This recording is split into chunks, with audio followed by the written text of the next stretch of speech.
Isaiah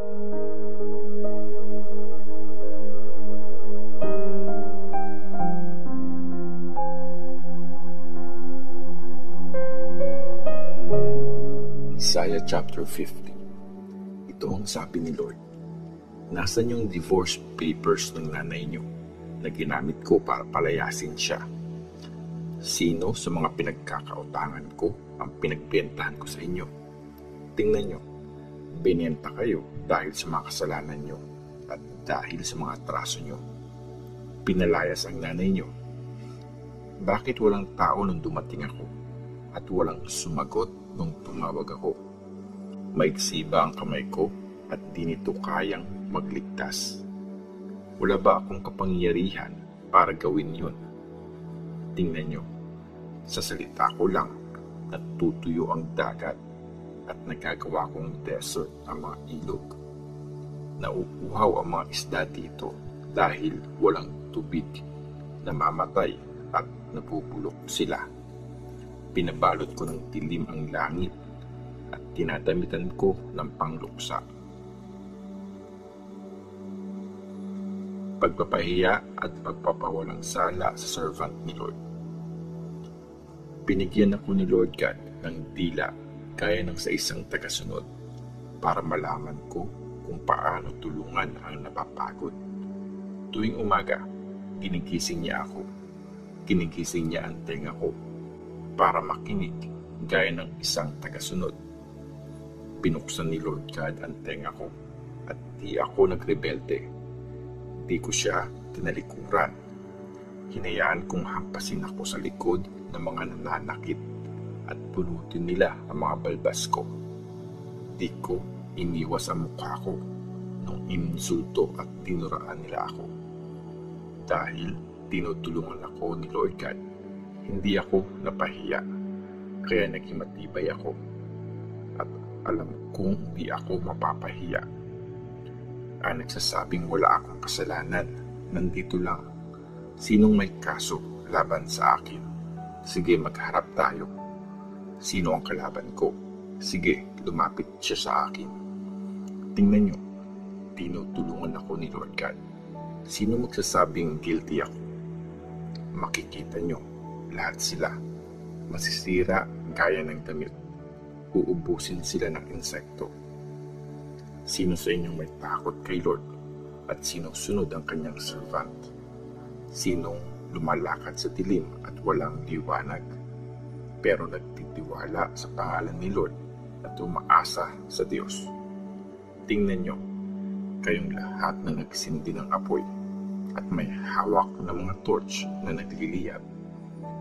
Mamuhay kayo sa liwanag ng apoy nyo sa mga sinindihan nyong torch. Ito ang mararanasan nyo sa kamay ni Lord. Mamamatay kayo sa matinding paghihirap. Isaiah chapter 51. Forever na kaligtasan. Makinig sa akin, kayo mga gusto maging matuwid. Kayo mga gustong sundin si Lord. Alalahanin nyo ang bato kung saan kayo kinuha at sa mabatong lugar kung saan kayo hinukay. Alalahanin nyo si Abraham na tatay nyo at si Sarah na nagpanganak sa inyo. Nung tinawag ko si Abraham, wala pa siyang anak.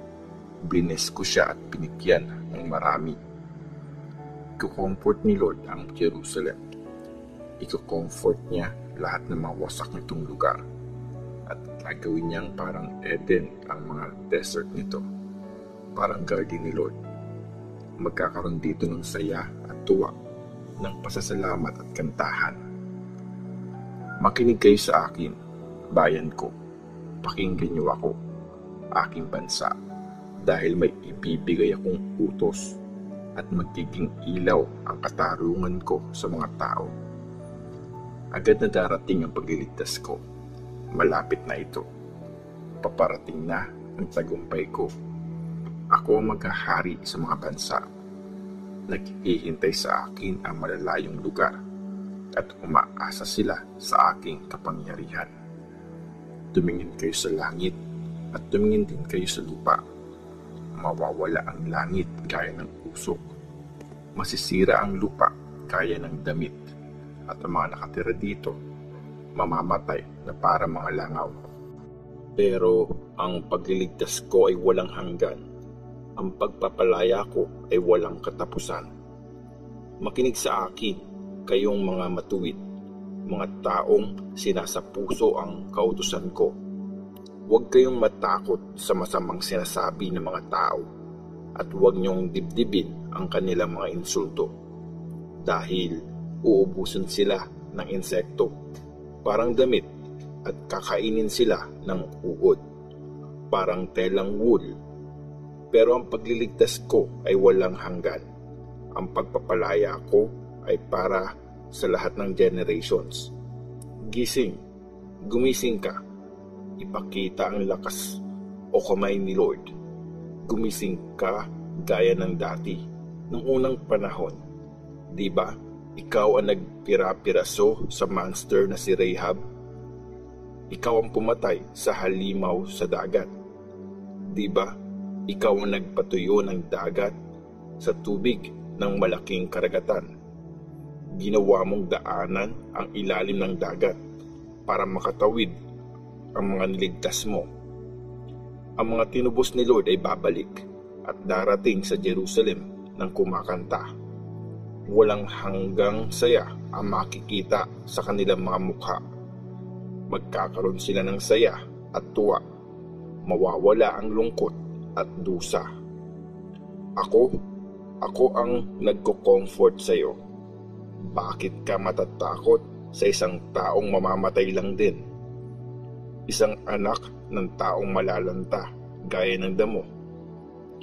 Bakit mo kinalimutan si Lord na nag-create sa iyo? Siya ang naglatag ng langit at naglagay ng mga pundasyon ng mundo. Bakit ka laging natatakot? Dahil ba sa matinding galit ng mga nang-aapi sa iyo na ready nang wasakin ka? Walang magagawa ang galit nila. Ang mga inapi, mabilis na palalayain. Hindi sila mamamatay at mapupunta sa hukay, at di sila magkukulang sa pagkain. Dahil ako si Lord na inyong Diyos, hinahalo ko ang dagat para umingay ang mga alon nito. Lord na makapangyarihan ang pangalan ko. Binigay ko sa iyo ang mensahe na sasabihin mo, at iningatan ka ng kamay ko. Ako ang naglatag ng langit at naglagay ng mga pundasyon ng mundo. Sabi ko sa Jerusalem, ikaw ang bayan ko. Katapusan ng paghihirap ng Jerusalem. Bumangon ka, bumangon ka. Tumayo ka, o Jerusalem. Ikaw na uminom sa kamay ni Lord ng baso ng matinding galit niya.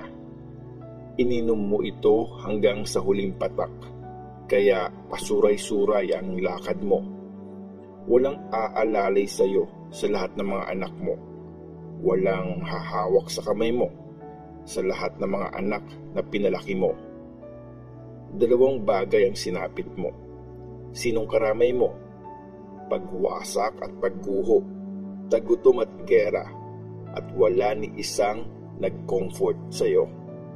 Hinimatay ang mga anak mo. Nakahiga sila sa bawat kanto. Para silang deer na natrap sa net. Naranasan nila ang matinding galit ni Lord, ang grabeng parusa ng Diyos. Kaya pakinggan mo ito. Ikaw na nahihirapan. Ikaw na lasing pero hindi sa alak. Ito ang sabi ni Lord, ang iyong Diyos na nagtatanggol sa bayan niya. Tingnan mo, kinuha ko sa kamay mo ang basong nakakalasing, ang mangkok ng matindi kong galit. Di mo na ito iinumin. Ilalagay ko ito sa kamay ng mga nagpahirap sa iyo, na nagsabi sa iyo, dumapa ka para lumakad kami sa iyo, at ginawa mong parang lupa ang likod mo, at parang daanan para lakaran nila. Isaiah chapter 52. Ililigtas ng Diyos ang Jerusalem. Gumising ka, at ipakita ang lakas mo, Jerusalem. Ipakita mo ang magaganda mong damit, o Jerusalem, banal na city. Hindi ka na ulit papasukin ng mga tituli at mga tinuturing na madumi. Pagpagin mo ang alikabok sa katawan mo at bumangon ka. At umupo sa trono mo, Jerusalem. Alisin mo ang tali sa leeg mo, o bihag na Jerusalem. Ito ang sabi ni Lord, binenta kayo ng walang bayad at tutubusin din kayo ng walang bayad. Ito ang sabi ni Lord God. Nung una, pumunta sa Egypt ang bayan ko para manirahan doon. Tapos, inapi sila ng mga Assyrian ng walang dahilan. Kaya ngayon, alam ko kung ano ang sitwasyon dito, sabi ni Lord. Kinuha nila ang bayan ko nang di nagbabayad. Nagyayabang ang mga umapi sa bayan ko, sabi ni Lord. At wala silang tigil sa paglait sa pangalan ko. Kaya makikilala ng bayan ko kung sino ako. Sa time na yon, malalaman nila na ako ang nagpapromise, nandito ako. Ang gandang makita sa mga bundok, mga paa na nagdadala ng magandang balita. Nag-a-announce ng peace. May dalang balitang maganda. Ang nag-a-announce ng pagliligtas ang nagsasabi sa Jerusalem. Naghahari ang Diyos. Makinig ka. Sumisigaw ang mga bantay mo. Sama-sama silang kumakanta sa saya. Dahil nakikita ng mga mata nila ang pagbabalik ni Lord sa Jerusalem. Kumanta kayo ng sama-sama, mga gumuhong pader ng Jerusalem. Dahil siguradong i-comfort ni Lord ang bayan niya. Ililigtas niya ang Jerusalem. Ipapakita ni Lord ang banal niyang power sa lahat ng bansa. At makikita ng buong mundo ang pagliligtas ng Diyos natin. Umalis na kayo dyan. Huwag kayong humawak ng kahit anong marumi. Iwanan nyo na ang Babylonia. Linisin nyo ang sarili nyo. Kayong tagadala ng mga gamit sa temple ni Lord. Hindi kayo aalis na nagmamadali. Hindi nyo kailangang tumakas. Kasi si Lord ang mangunguna sa inyo. Ang Diyos ng Israel ang bantay sa likod nyo. Ang nagdudusang servant. Tingnan nyo, magtatagumpay ang servant ko. Paparangalan siya at itataas. Magiging napakataas. Maraming na-shock nung nakita siya. Bugbog sarado siya. Di na mukhang tao. Di na tao ang itsura niya.